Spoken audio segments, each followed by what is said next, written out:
या ठिकाणी आज फलटणमध्ये आम्ही शासकीय कामानिमित्त ऑफिसला आलो असता आपण पाहत असेल पाठीमाग कॅमेरा फिरवा, पाठीमागं जी सगळी लोक बसलेत किंवा तहसीलदारावर जी लोक सगळी बसलेले आहेत त्यांची छोटी छोटी कारणं आहेत. आज फलटण तालुक्यातून बहुतांशी प्रमाणात ऊस शेती झालेली आहे. बऱ्याच लोकांच्या ऊसाला रस्ते नाहीत, कुठं अडचणी आहेत, किरकोळ काम आहेत, काय जातीचं दाखले आहेत, काय जणांचे ॲफिडेट आहेत. अशा ठिकाणी आज लोकांना सकाळी 11 वाजता एक बाबा तर डोळ्यात औषध सोडून इथं झोपलेलं दिसलं.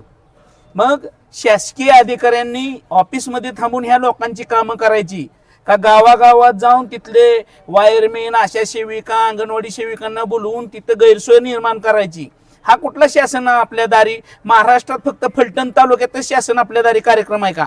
आणि तो फक्त राष्ट्रवादीच्या आमदारांनाच आहे का?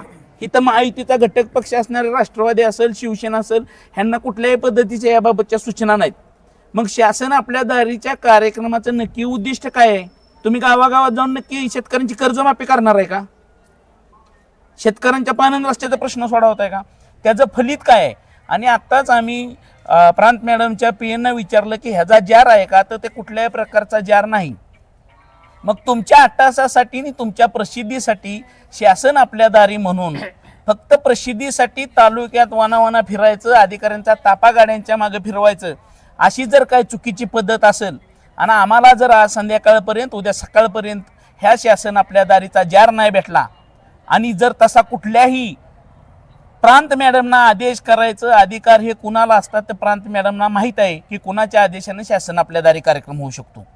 जर अशा पद्धतीनं चुकीच्या पद्धतीनं आपण शासन राबवणार असाल आणि लोकांच्या गैरसोयी करणार असेल तर उद्या शिवसेना स्टाईलनं आंदोलन केले जाईल. जर अधिकारी या ऑफिसमध्ये उद्या 11 वाजता हजर नसलेल्या लोकांचे 11 ते 2 कार्यक्रम कामं जर झाली नाहीत, मागल्या 8 दिवसाप्रमाणे जर आपण कुठेही फिरत बसला, कुठल्याही कलेक्टर साहेबांचा किंवा महाराष्ट्र शासनाच्या सचिवाचा कोणाचा ज्या आदेश नसताना जर आपण फिरत बसला तर उद्या सकाळी प्रांत कार्यालय आणि तहसील कार्यालयाला टाळे ठोकले जातील. याला सर्वस्वी जबाबदार ही फलटणच्या तालुक्यातील प्रशासन असेल, जे चुकीच्या पद्धतीनं तालुक्यात फिरत आहे आणि इथल्या लोकांना जे तारीख दिलेल्या आहे, आज समजा जमिनीची तारीख असेल, त्यांना तारखा पोस्टपोन झाले, त्यांचे ऊसाचं प्रश्न मार्गी लागत नाहीत.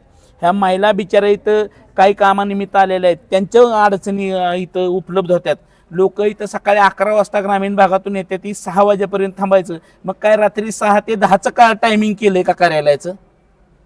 अशा पद्धतीनं चुकीच्या पद्धतीनं प्रशासनानं वागू नये व प्रशासकीय अधिकाऱ्यांनी कुणाच्याही दबावाखाली न येता कुठल्याही नको त्या कार्यक्रमाला जाहिरातबाजीसाठी कुठेही फिरू नये अशी आमची त्यांना नम्र विनंती आहे. पण जर उद्या आपण ह्या पद्धतीनं अशाच पद्धतीनं वागत असाल तर उद्या याच्यापेक्षा मोठं आंदोलन केलं जाईल आणि दोन्ही कार्यालयात टाळे ठोकले जातील असं मी जाहीर करतो. जय हिंद, जय महाराष्ट्र. तालुका प्रमुख आमचे पिंटू नाना युरे, शहर प्रमुख निलेश तेलखडे, तालुका प्रमुख ज्ञानेश्वर पवार. नागरिकांच्या आमच्याकडे तक्रारी आल्या. शासन आपल्या कार्यक्रमाच्या नावाखाली ऑफिसमध्ये कोणताही अधिकारी, कोणताही कर्मचारी इथे नाही आहे. आम्ही प्रांत मॅडमच्या पीएनकडे चौकशी केली तर त्यांनी सांगितलं आमच्याकडे कोणताही असा शासन आपल्या दारी या कार्यक्रमाची कोणताही GR आम्ही तुम्हाला दाखवू शकत नाही, आमच्याकडे तो उपलब्ध नाही आहे. एका कर्मचाऱ्याने तर सांगितलं की डायरेक्ट प्रांतसाहेब आमदारांच्या सोबतच आहेत. तर आता आमदारांच्या सोबत आहेत म्हणजे आमदार प्रचार करतायत जिल्हा परिषद आणि पंचायत समितीचा, तर शासकीय यंत्रणा त्यांनी स्वतःच्या प्रचारासाठी दावणीला बांधलेले आहे असं एकंदरीत. आपणही स्वतः आमच्यासोबत नागरिकांना प्रश्न विचारले, कार्यालयातले शूटिंग वगैरे घेतली, अधिकारी आहेत का नाही आपण याची शहानिशा केली. तरी एकूणच असं दिसतंय की सर्व अधिकारी वर्ग हा फलटण तालुक्याचे निष्क्रिय आमदार सचिन कांबळे पाटील यांनी आपल्यासोबत प्रचार यंत्रणेला दावणीला बांधलेला आपल्या निदर्शनास येत आहे. या गोष्टीचा आम्ही फलटण तालुका शिवसेनेच्या वतीने जाहीर निषेध करतो. पुढचा आपण आज आम्ही ज्यावेळेस प्रांत कार्यालय आणि तहसीलदार कार्यालय या ठिकाणी आलो, बऱ्याचशा लोकांशी, व्यक्तींशी आम्ही चर्चा केली. सकाळपासून हे वयोवृद्ध लोक, खेडेगावातली लोक कामासाठी या संदर्भात या ठिकाणी आलेले आहेत. कुणाला कागदपत्र काढायचे आहेत, कुणाच्या काय अडचणीत, कुणाचे ॲफिडेविट बनवायचे आहेत. पण आम्ही ज्यावेळेस आता तहसीलदार कार्यालय आणि प्रांत कार्यालयात आलो तर आम्हाला असं सांगण्यात आलं की प्रांत मॅडम बाहेर आहेत. मग प्रांत मॅडम बाहेर जाताना त्यांच्या हाताखाली जे नायब असतात ते सातारला आहे. मग ह्या इथलं कार्यालयाचं काम कोण पाहणार आहे? तहसीलदार कार्यालय ज्यावेळेस आम्ही गेलो, तहसीलदार मुंबईला गेलेले, नायब तहसीलदार दुसरे 2 तहसीलदार हे जागेवरती नाहीत.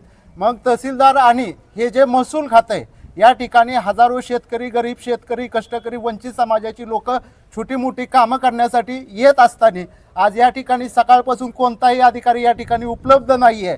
एक प्रकारे शासनाच्या पदाचा हे अधिकारी गैरवापर करून समाजाची या लोकांची पिळवणूक फलटण तालुक्यात पाहायला मिळते.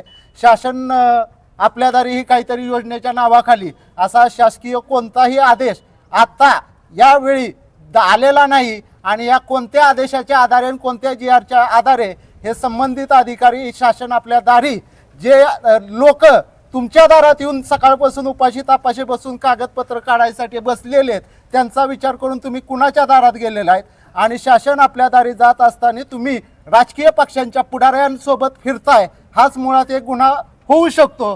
कारण आता चालू असणाऱ्या निवडणूक आयोगाच्या आचारसंहितेचा परिणाम येणाऱ्या जिल्हा परिषदा जर मॅडम आणि तहसीलदार साहेबांना जर शासन आपल्या दारी योजना आणायची होती तर त्याची सुरुवात ही फलटण शहरातून करणं गरजेचं असताना येणाऱ्या जिल्हा परिषद पंचायत समिती निवडणुका आणि एखादा कुणाला अप्रत्यक्ष पाठिंबा आपल्याला पक्षाला देता येतोय का त्या पद्धतीने तुम्ही जिल्हा परिषद पंचायत समिती गटामध्ये फिरताय.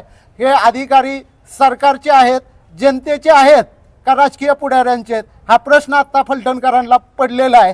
आणि जर याचं उत्तर उद्या सकाळपर्यंत या अधिकाऱ्यांनी आम्हाला दिलं नाही तर आमच्या शिवसेने स्टाईलनं आंदोलनं काय असतील हे आम्ही उद्या त्यांना देण्यास भाग पडू.